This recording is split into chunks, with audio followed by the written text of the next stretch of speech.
kwa kweli cha usiku, usije ukakosa kuja kwenye hii party, maana itakuwa ya kiwango cha juu sana, na kuthibitishia hilo wataalamu wa makeup watakuwa hotelini kutuhudumia. Lakini pia wiki ijayo tunaenda shopping kununua nguo kwa ajili ya party, na baada ya hapo tunaenda safari ya siku 3 ambapo tutakuwa tukifanya party siku zote 3. Kwa hiyo sitaki ukose, alafu baadaye uanze kutuuliza ili kuwaje.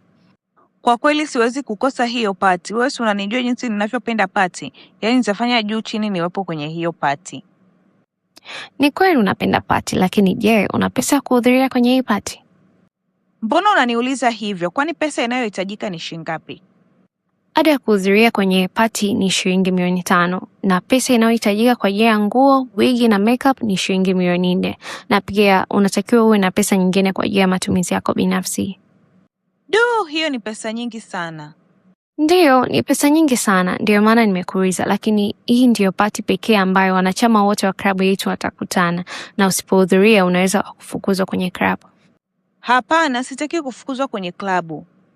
Najua utaki kufukuzwa kwenye klabu, ndio maana nimekupigia simu kukufahamisha kuhusu hili. Huu ndio muda wa kuitetea nafasi yako kwenye klabu cha usiku. Usijali kuhusu hilo rafiki yangu, na hakikisha nitapata hiyo pesa na nitahudhuria kwenye party. Wewe unanijua. Na kujua vizuri shoga yangu. Basi ngoja niwapigie simu wanachama wengine. Sawa, hakuna shida, tutaongea baadaye. Sawa. Huyo lazima atakuwa mume wangu, ngoja nifanye kitu. Baby, kuna nini? Mbona leo unaonekana mwenye huzuni sana? Usijali kuhusu mimi mpenzi. Cha usiku. Kwa nini unaniambia nisijali wakati wewe ni mke wangu? Sitaki kukusumbua mume wangu, ndio maana nimekuambia usijali kuhusu mimi. Wewe niache tu, nitakuwa sawa. Baby, kwani kuna nini? Naomba unisamehe sana mama yangu. Nakumbuka ulinilea kwa shida sana, na wakati huo mimi ndo nilipaswa nikutunze, lakini sina uwezo. Nisamehe sana mama yangu. Baby, kwani kuna shida gani? Niambie basi nijue. Baby, usijali, nitakuwa sawa. Baby, kuna nini? Mbona sielewi? Napaswa kumtunza mama yangu, maana yeye alinitunza mpaka uzee wake. Sipaswi kumwacha afe. Baby, kama unavyoona, sielewi chochote. Naomba uniambie tatizo ni nini ili nijue na kusaidiaje. Leo daktari amenipigia simu na akasema mama ana hali mbaya sana. Maana amemfanyia vipimo na akagundua kuwa na uvimbe kwenye ini na anahitaji kufanyia upasuaji haraka iwezekanavyo. La sivyo nitampoteza. Kusema kweli naogopa sana mpenzi. Hebu subiri kwanza. Daktari amesema ana uvimbe kwenye ini? Ndiyo mpenzi. Hivi kweli kuna ugonjwa kama huo? Ndiyo, inaonekana upo. Nafikiri ni ugonjwa mpya. Maana daktari alinitajia jina la huo ugonjwa lakini nimesahau. Yaani kiukweli nimechanganyikia kiasi kwamba sikumbuki hata jina la huo ugonjwa linavyotamkwa. Basi sawa. Kwa hiyo daktari amekwambia upasuaji unagharimu kiasi gani cha fedha?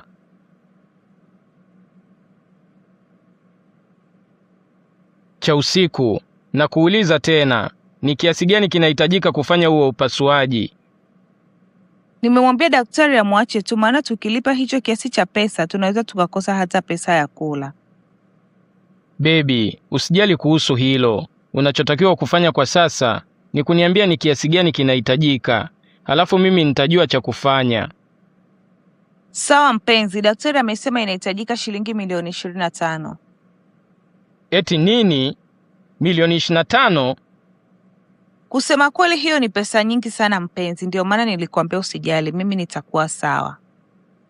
Ina maana huo ugonjwa ni mkubwa kiasi hicho? Usijali kuhusu hilo mpenzi, mimi nitapambana kadri ya uwezo wangu kupata hiyo pesa, kwa sababu hilo ni jukumu langu. Hapana baby, mimi nitalishughulikia hilo, sawa? Baby, nimesema nitalishughulikia hilo, kwa hiyo naomba usiwe na huzuni. Uko serious mpenzi? Maana hapa tunamzungumzia mama yangu na sitaki afe. Baby, yule ni mama yangu pia, na sitakubali chochote kimtokee. Ndio maana nimekuambia nitalishughulikia. Sasa baby, utapata wapi hicho kiasi chote cha pesa? Usijali kuhusu hilo baby. Nitazungumza na rafiki zangu wanikopeshe, kwa hiyo usiwe na wasiwasi. Uko serious? Ndiyo, niko serious. Kwa hiyo naomba usiwe na huzuni. Kwa hiyo unategemea kupata lini hizo pesa? Labda kesho au kesho kutwa, lakini nakuhakikishia nitafanya kila liwezekanalo nipate hizo pesa ili tuweze kuokoa maisha ya mama. Sawa? Sawa.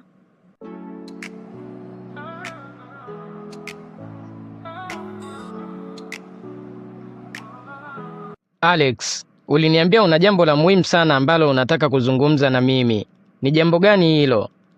Okay, nahitaji mkopo kutoka kwako ndugu yangu. Unahitaji mkopo kutoka kwangu? Ndiyo. Unahitaji kiasi gani? Nahitaji milioni 25. Hiyo ni pesa nyingi sana ndugu yangu.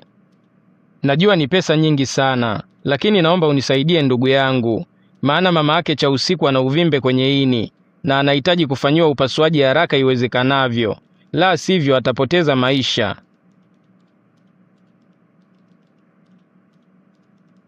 Tafadhali ndugu yangu, naomba unisaidie na kuhakikishia nitakulipa pesa zako. Sawa, nitakupa hizo pesa, lakini lazima uweke dhamana. Hakuna shida, unaweza kuchukua gari langu. Gari lako ni la bei ndogo sana. Kama unataka nikupe milioni 25, unatakiwa kuweka dhamana kitu chenye thamani kubwa zaidi. Sawa, basi nitaweka dhamana nyumba yangu, maana nahitaji sana hiyo pesa. Sawa, kama unaweka dhamana nyumba yako, nitakupa hiyo pesa. Asante sana ndugu yangu, na kuhakikishia nitakulipa pesa zako ndani ya mwaka mmoja. Hakikisha unafanya hivyo, maana usipolipa kwa wakati, nitachukua umiliki wa nyumba yako. Hakuna shida kaka, nitajitahidi. Nikupatie kinywaji gani? Usijali, mimi niko sawa. Una uhakika? Ndiyo, niko sawa. Au nilete karata tucheze? Sawa, leta tucheze.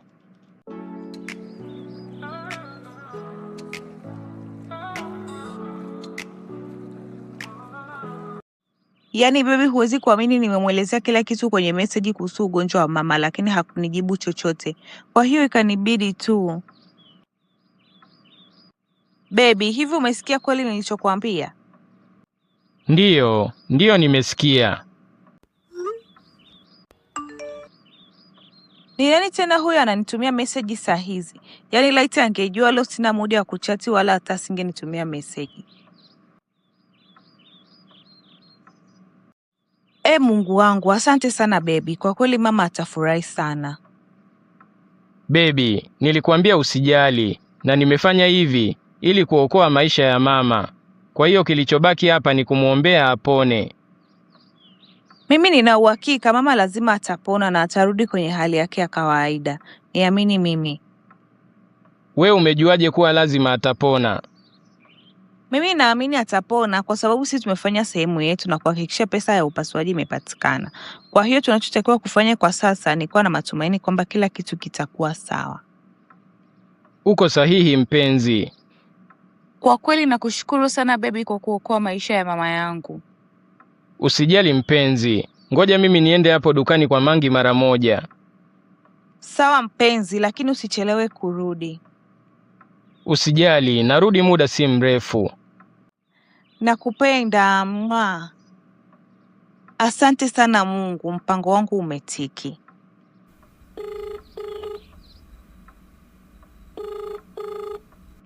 Halo kipenzi, umeona pesa nilizokutumia sasa hivi? Ndiyo, nimeziona shoga yangu. Kwa kweli umetisha sana, maana kati ya watu wote wewe ndio wa kwanza kulipa. Kwa kweli umenifurahisha sana. Sawa, sasa naomba unitunzie wigi langu. Naomba unitafutie makeup artist bora kabisa. Na pia nataka unichagulie nguo nzuri, maana siku hiyo nataka nipendeze kuliko watu wote.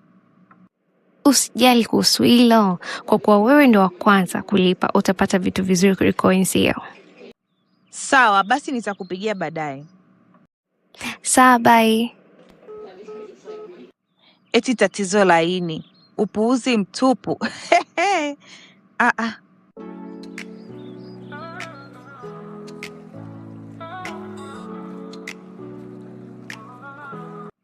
Halafu nimekumbuka kitu mpenzi. Kitu gani? Nimekuwa nikijaribu kumpigia mama ili nimuulize kuwa upasuaji wake uliendaje, lakini sijafanikiwa kumpata kabisa. Usijali kuhusu mama mpenzi, kwa sababu upasuaji ulienda vizuri na anaendelea kupona taratibu. Lakini pia nilimwambia kuhusu pesa ulizotuma, kwa hiyo akaniambia nikufikishie salamu zake. Kwa kweli nimefurahi sana kusikia kwamba sasa hivi yuko sawa. Baby, leo ungependa kula nini usiku? Usijali mpenzi, we pika tu chakula chochote mimi nitakula. Sawa, ngoja niende jikoni nikakupikie, maana najua utakuwa na njaa sana. Sawa mpenzi.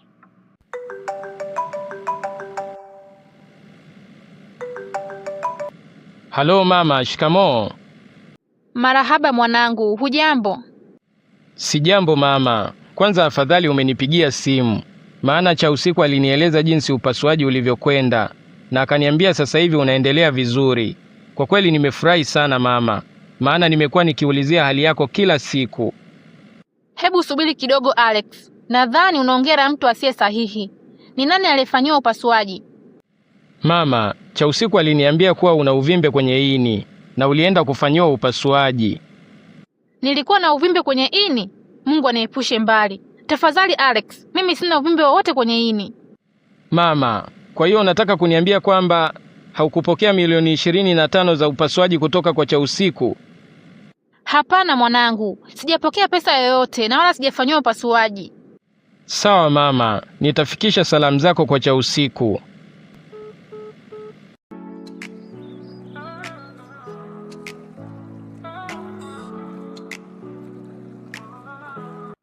Baby, yani unataka kwenda safari bila mimi au ni ile safari yako ya kikazi ulioniambia? Kwanza mara nyingi huwa ukienda safari huwa unakaa wiki moja tu, lakini leo nashangaa umeweka nguo kwenye begi kubwa. Kwani unaenda wapi? Cha usiku, mimi sina safari yoyote, ila wewe ndo unapaswa kusafiri. Hapana, mimi pia sina safari yoyote mpenzi. Kama ningekuwa naenda safari ningekwambia. Halafu pia unajua nini kuhusu nguo za wanawake hadi ukaamua kuniwekea nguo zangu kwenye mabegi? Nimekuwekea nguo zako zote kwenye mabegi kwa sababu utazihitaji zaidi kwenye hii safari. Maana hii safari inaweza ikakuchukua muda mrefu sana kurudi, au unaweza usirudi kabisa. Baby, mimi sielewi unamaanisha nini. Maana tangu nimeingia humu ndani naona unaongea kwa mafumbo tu. Cha usiku, unakumbuka zile milioni 25 ulizochukua kwangu kwa madai kuwa unaenda kulipia upasuaji wa mama yako? Ndiyo, nakumbuka. Aha, kumbe unakumbuka. Sasa nataka usikilize hii. Nilikuwa na uvimbe kwenye ini? Mungu aniepushe mbali. Tafadhali Alex, mimi sina uvimbe wowote kwenye ini. Baby, naomba unisamehe. Yaani hata sijui nilipatwa na nini hadi nikafanya hivyo. Ila nina uhakika hiyo kazi ya shetani alikuwa ameidhamiria kutugombanisha mwaka huu. Umesema ni kazi ya shetani? Baby, naomba uniamini, sikukusudia kukudanganya. Cha usiku, yaani unasema ni kuamini wakati wewe ndo umevunja uaminifu? Yaani umenidanganya alafu unategemea ni kuamini? Nisamee mume wangu. Cha usiku, naomba uondoke nyumbani kwangu. Nyumbani kwako? Alex, huwezi kunifukuza humu ndani kwa sababu hii ni nyumba yetu wote. Kama unataka tuachane, naomba uuze hii nyumba tugawane. Kama hutaki kuondoka, basi mimi naondoka. Ila kaa ukijua zile pesa nilikopa kwa Steve, na alisema asipolipwa pesa zake kwa wakati atachukua hii nyumba. Kwa hiyo kazi kwako.